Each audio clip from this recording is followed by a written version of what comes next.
So first of all, today, it's by far the biggest loser on the European stocks, but they've cut costs. They've tried to rein in their global footprint, and yet it's 5 years of declining revenue. How do they get it back? Well, I mean, let's not forget they're deleveraging. I mean, they've nearly completed 290 billion of risk-weighted asset disposals. So, I mean, that's going to impact revenue run rate. We know that. The other headwinds they talked about, FX. I mean, they put a number of 2 billion for this year if exchange rates, bear in mind they're a dollar reporter, stay where they are. Brexit and UK weakness, they put 300 million on that.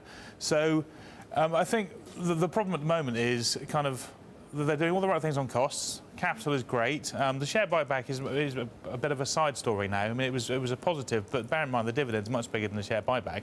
So from here, it's getting a handle on how geared are they to rising rates. Because GBM had a good quarter, but they talk about their Asia deposit franchise. They've actually almost increased the gearing to rising rates, but that's the big unknown.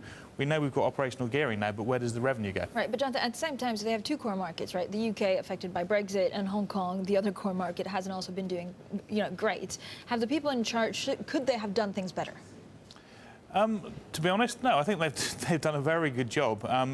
Clearly, things like disposal of Turkey, that hasn't gone according to plan. But when you've got a bank as big as this is, I mean, look at their market share in China. China's very important to them, but they're tiny in China. So they've got an awful lot that they can continue to do. Balance sheet management, trade, that sort of angle, their exposure there is very important.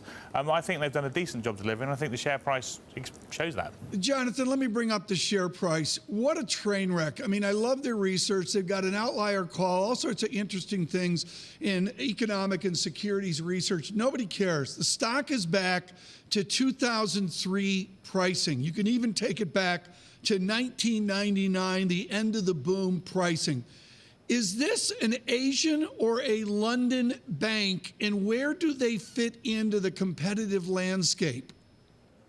This is Asian stroke global, I'd say. It isn't really about the UK. The UK is material. Thank you. I mean, for example, the dollar moves.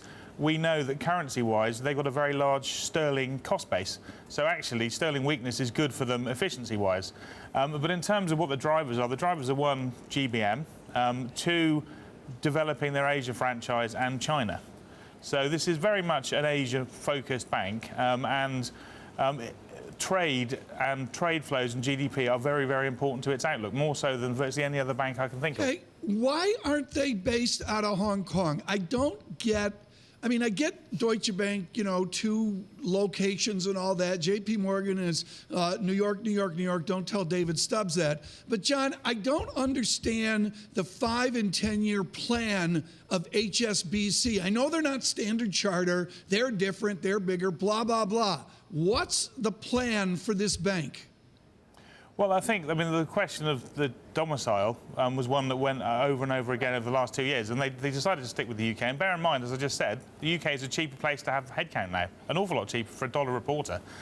We've also got the PRA, so they're a pretty good regulator. They've pulled their socks up. I mean, the HKMA, decent regulator, but again, we don't know exactly what the ramifications of having the full domicile there would be.